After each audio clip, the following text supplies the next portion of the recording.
I see on deck is Ben Weingarten, one of our favorite guests who spent the whole night with us in 2020 when things went sideways. What a pleasure to have him join us again now. He's the editor-at-large at Real Clear Investigations. He's a senior contributor at The Federalist. His name is Ben Weingarten. He's the author of American Ingrate, a prescient book about the alliance between Islamists and the woke left that has become, in fact, manifest on our streets every day. Ben, great to see you again. Thanks for having me, and hopefully I'm not jinxing what looks like a good night for freedom in America. Ben, I don't think it was you, and I don't think I don't think it was me. I think it was electoral shenanigans, and it looks like, at least at this hour, Republicans were alert enough and engaged enough to head off the shenanigans of the past, combined with a strong campaign buttressed by at least one free speech channel, namely Twitter X. That's my take on things. What do you think of tonight? And of course, it's not all done. It looks good, but it's not over. But what's different between tonight and 4 years ago?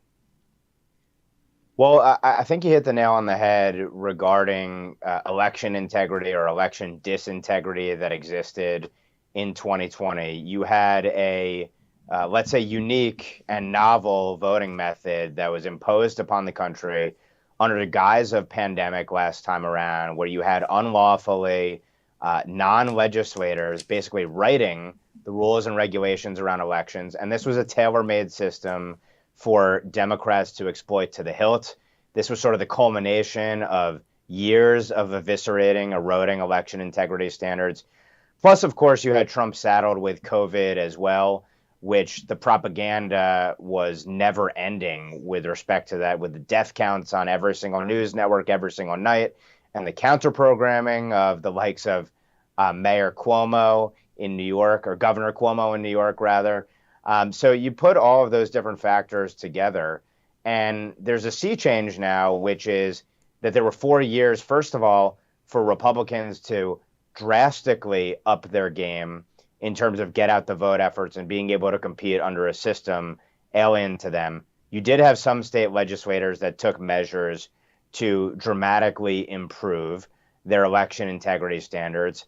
But I think the really telling thing at the end of the night, and we'll see ultimately when the historians write this up and what the exit polling, when it's more accurate than in real time, shows us, but you had massive historic gains for Donald Trump and the populist nationalist MAGA movement among blacks, particularly black males, among Hispanic voters, men and women alike. I saw a statistic which was amazing, and this is sort of down ballot, but Ted Cruz had something like a plus 35% swing among Hispanic voters in Texas, from way underwater to, I think, +6 this time around, which basically re-delivered him a seat to the Senate.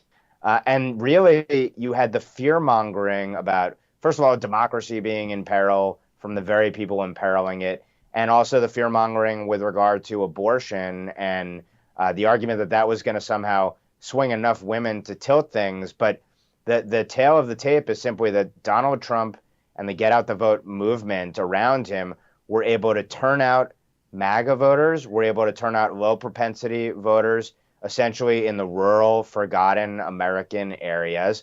And Kamala Harris did not have the juice, it doesn't appear, in the urban areas and then among the upper middle class suburbanites that it was assumed she would be able to turn. And the irony here is that she's going to have underperformed significantly, I think, Joe Biden in a number of precincts that were essential to his 2020 win. And I'm sure he has a wry smile on his face right now, because he's going to say, look, these are the places I could have won. You see, you shouldn't have pulled me off the top of the ticket. Now, that's probably delusional because of how far underwater he was this time around. But it's going to be a takeaway, I think, that she could not perform nearly as well as Joe Biden in 2020. And that was a massive error, it appears, for Democrats, not pulling him earlier and maybe not having a different candidate to fill his shoes. And there's something to be said about the process of the presidential primary. It's brutal. I mean, remember Trump in 2015, 2016. I mean, what was there? More than 15 candidates. And it was vicious. And you need stamina, and you need a team, and you need money, and it really does winnow you out. And Kamala Harris dropped out very early with very little support, but she always got wafted up as a DEI candidate. But the problem with that, with the wafting and being selected rather than having a really brutal nomination, is that she was never tested. And so when people really looked at her for the first time, it was word salad, it was that annoying cackle, it was flip-flopping, presenting herself as a different person to different groups. It was a palpable disconnect with men. I think a lot of black men did not vote for her because they found her aesthetically and personally and emotionally repellent. And I'm not trying to sound sexist. I'm saying this is something that would have been detected or fixed earlier had she actually had in her entire life a tough battle. They put someone made in a DEI laboratory in the toughest battle in the world, the American presidential election. And it's actually amazing she did as well as she did. When Barack Obama yelled at black men about them not coming around enough on Kamala Harris and accused them of being anti-women, I guess misogynistic. To your point, it is a grueling and brutal proving ground for a candidate. What Kamala Harris has always had was she's had ambition, and I think for Barack Obama, who sort of handpicked her, it appears to be the vice president, she was someone who was seen as controllable. Now, it's yet to be seen. We can't run the counterfactual, obviously, of if the swap had happened earlier, might she have been more tested? But to your point, every time she really gets exposed to any sort of contact, she just sinks like a stone. When she gives a canned speech with a teleprompter and a perfectly controlled environment, it can come off okay on first impression. But once she is knocked off balance, not able to be on teleprompter, not able to control the questions, control the environment, etc., she just collapses and she comes off as incoherent. She comes off as flip-flopping, fluffy in terms of her policy prescriptions, what she believes about the world, etc. And then, of course, she did have arguably the most progressive voting record in the Senate on top of it to boot. So you put all these factors together, and I think to your point, she didn't get a single vote. I am sure that there are Democrats out there who resented the fact that she was imposed upon them. But also to your point, when you talk about how well relatively she did, given that she didn't run a campaign effectively, she didn't have to win over any voters, she didn't have to compete, she didn't have to lay out a policy agenda or really go head-to-head against Donald Trump. That she did so well, I think speaks to probably the hubris on the Democrat side, which assumed that they essentially could put anyone up. And if they had the protective bubble of the regime media and 99% anti-Trump coverage at all times and big tech rigging the search results and on, that all those inbuilt advantages plus the ground game and the sort of NGO archipelago infrastructure that they've built around get out the vote, voter mobilization, participation, that could potentially be enough. And it doesn't seem like it was enough tonight. But nevertheless, to your point, the cautionary tale is that she could get as many votes as she did, given all the manifest deficiencies that we just laid out. Yeah. Sheila, go ahead. Yeah, no, I just have a quick question. I want to go back to something that you mentioned before about that massive vote swing in Hispanic voters toward Ted Cruz. We saw something similar happen in Pennsylvania. I think it was 3 in 10 voted for Trump before. Now it's 4 in 10. Like, he's not winning the demographic, but that's a substantial gain. And there was one more that escapes me right now. But why do you think that's happening? What's happening there? Because, we've been told all along by the big thinkers that if you talk tough on the border, you're going to lose the Hispanic vote. That isn't actually happening, is it? It never showed up in the polls, frankly, that Hispanic voters in the U.S. were for open borders.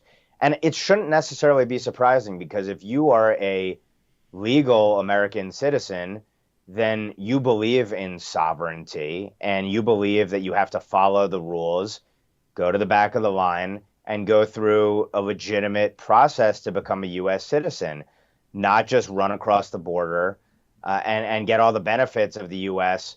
while violating our laws as your very first act and our sovereignty as your very first act. So I don't think it's necessarily surprising that legal immigrants would oppose mass illegal immigration, on top of having all the same concerns that every other American has about crime, quality of life in sanctuary jurisdictions, the costs, the tangible costs and intangible costs associated with it as well, the cultural and social discohesion that you have when you have open borders and an invasion, and the economic impacts and beyond. But then also, I think two other factors to point to are, look, Hispanics and blacks and everyone else are hit by inflation. And we've been ravaged by inflation, a soft job market, which, by the way, the jobs have essentially been filled by non-citizens. And so all of these factors point to declining standard of living, declining quality of life.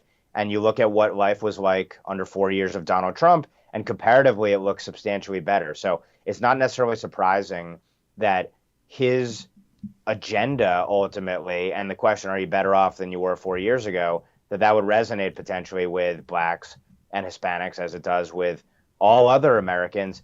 And then beyond that, I mean, I do think there is something to be said for the fact that they being the regime, has turned Trump into something like a world historical or martyred figure. Martyred, except he's survived, and not only survived, but potentially thrived here. Everyone sees that you have a regime-level attempt to destroy this man, and it's unjust, it's unfair, it's un-American, it's tyrannical. And I think, in part, you saw Donald Trump's rise, essentially, every time there was another lawfare bomb dropped on him. I think it shows that the American people, again, cutting across all sorts of demographics, were fed up with the notion that this is a crooked system and it's un-American and we're not going to stand for it. And it turned people who loathed Trump into saying, you know, they would crawl over glass for Donald Trump because they don't want to live in a country where you can have the national security and lawfare apparatus and the entirety of the administrative state and corrupt prosecutors trying to destroy their political opponents. And so there's a protest vote element to this as well, and also a kinship that people feel with Trump as someone who has been wronged to the nth degree. And for what, ultimately? Because he believes in and promoted and fostered an agenda that our ruling elites disagree with and that takes their power away from them and saps them of their privilege. You know, there is a black movement for Trump. And I don't know what that number is, if it's 20% or 30%. At one point in time, the percentage of black men who were voting for Republicans was less than 10%. It was literally single digits. And of course, with Twitter, there's some great black Twitter for Trump accounts. And I want to tell a joke that I saw in a lot of places, and I think you have to be black to tell it, but I'll tell it anyways. Trump was nearly assassinated, and Trump was persecuted in the courts, and then Trump worked at McDonald's. And I saw some black for Trump Twitter saying he's a black man. You know, he was shot at, he was wrongfully prosecuted, he's working at McDonald's. That's a great joke, and I think you have to be black to tell it. But under every joke, there's a grain of truth. And what do I mean by that? He was shot at, and he survived, and he didn't panic, and he didn't lose his marbles. He was wrongly prosecuted, and he stood up, and he kept going. And you know what? He was victimized by the system. And he's a billionaire, but when he works at McDonald's, he telegraphs, I have a little bit of respect for people who do this hard work on their feet. So it's a very funny joke. You know, obviously Trump is the opposite of a black man in by many measures, but there's a connection and a sympathy that would allow black men to find common ground with a white billionaire. And I think it's true. And Kamala Harris did not have those qualities. She was frankly, if anything, she was a bit of a shapeshifter about her identity. And I saw a lot of black commentators saying, I don't actually think she's black, at least the black experience.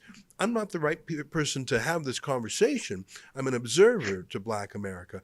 But I think that when the math is done, you'll see in cities like Detroit and Philadelphia that had large black populations, if you lose 10 or 20% of the black male vote, that's the margin of victory. Yeah, and the only thing I'd add to that analysis is, and we'll have to see ultimately where the numbers shake out, but what did Kamala Harris have to offer to men, period? I mean, remember, this is a Democrat Party. First of all, it can't distinguish between men and women. But second of all, even setting that aside for a moment, the entire message from the left for years has essentially been men are predators, men are misogynistic, men are toxic. When you have millions of prime age males who should be working out of the workforce, there's been demoralization. There's obviously all manner of maladies plaguing not just men, but whole massive populations of Americans, particularly in important political states. And you look at it and there's just nothing compelling really from the Democrat side. Now, by contrast, look at what Donald Trump did, really leaning into going particularly for young males. And while, I'm a little bit skeptical or dubious of the notion of celebrity endorsements mattering, the fact that he went on, Theo Von's podcast and Joe Rogan and obviously secured Joe Rogan's endorsement, that matters. I mean, that's getting platformed in front of an audience that could potentially be decisive. And we see that at least among the youth vote broadly, Trump has done, I think, exceptionally well thus far in what we've seen in the exit polling tonight, which is significant because the youth vote Democrats are supposed to have a lock on the youth vote. But also, again, the gender gap, so-called, I suspect, is only going to grow. And it stands to reason that black men would follow the trends of other males as well. And I don't see what the Democrat Party has to offer for them. I want to play a really quick clip from CNN. They spoke to a first-time voter, female Puerto Rican, and they went with their line about Trump having a comedian at a rally that made a joke about Puerto Rico. And I thought this was a very nuanced answer, and I think it chilled the CNN reporter to the bone. Take a look at this. It's about 1 minute. Take a look. It's my first time voting. Oh, you're a first-time voter. Who would you like to win? Trump. This bothers Me, I am Puerto Rican, so that was like, I was like, wow, like I don't really like that, I don't know, really. I really don't know, honestly. It's so hard. as a Puerto Rican, you're okay with that, though? No, definitely not. I just think, like people, like everyone has opinions. Like, if they don't like Puerto Ricans, it hurts, of course. But at the end of the day, I'm okay with who I am, and at the end of the day, I want to be able to have a better life in the future. And that's it right there. I mean, she's supposed to put her ethnic identity and woke feelings ahead of, can I afford to buy a house? Is it safe? Can I have a life? And I think enough people said, you know what?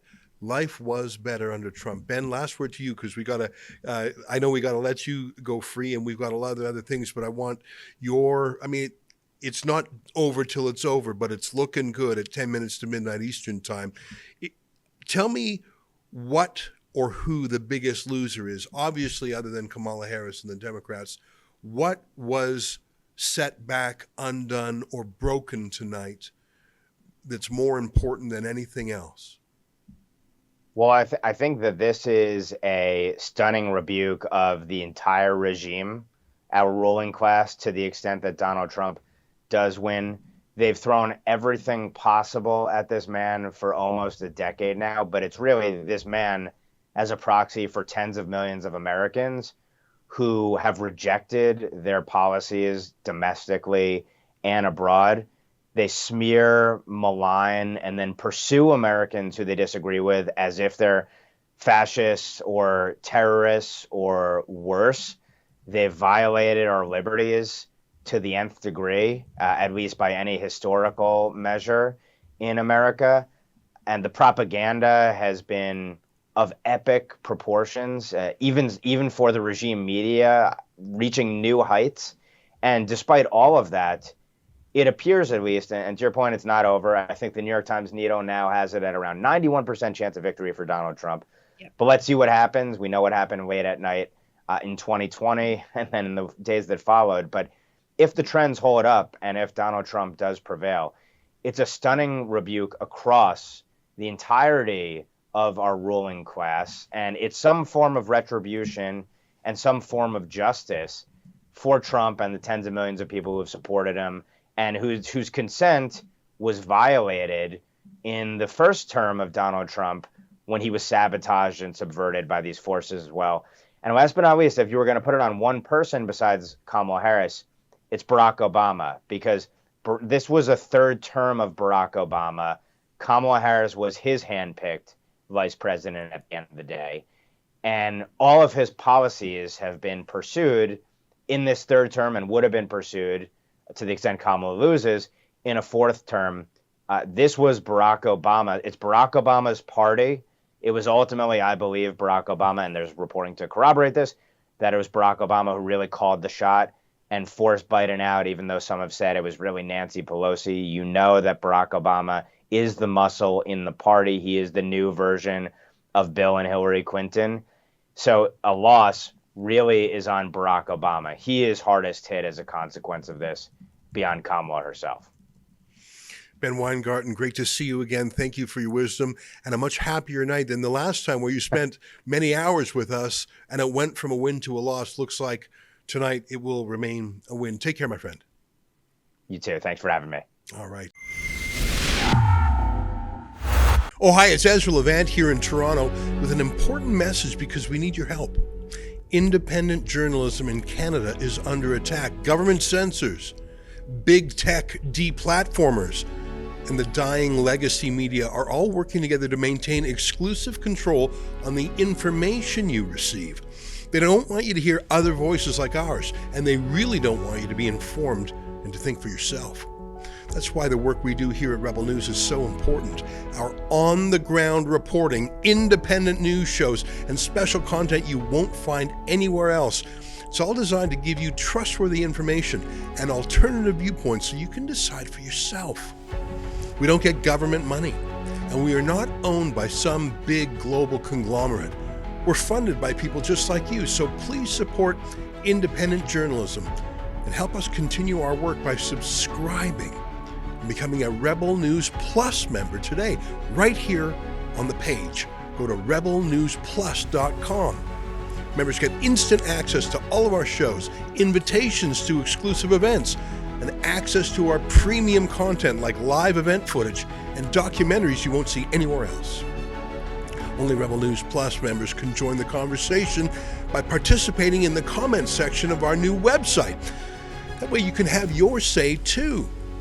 More than anything, though, you'll be able to take pride in supporting real, honest journalism, and you'll help our talented team continue to do the work to push back on the establishment. We really can use your help. We need it, in fact. So thank you, and enjoy Rebel News Plus.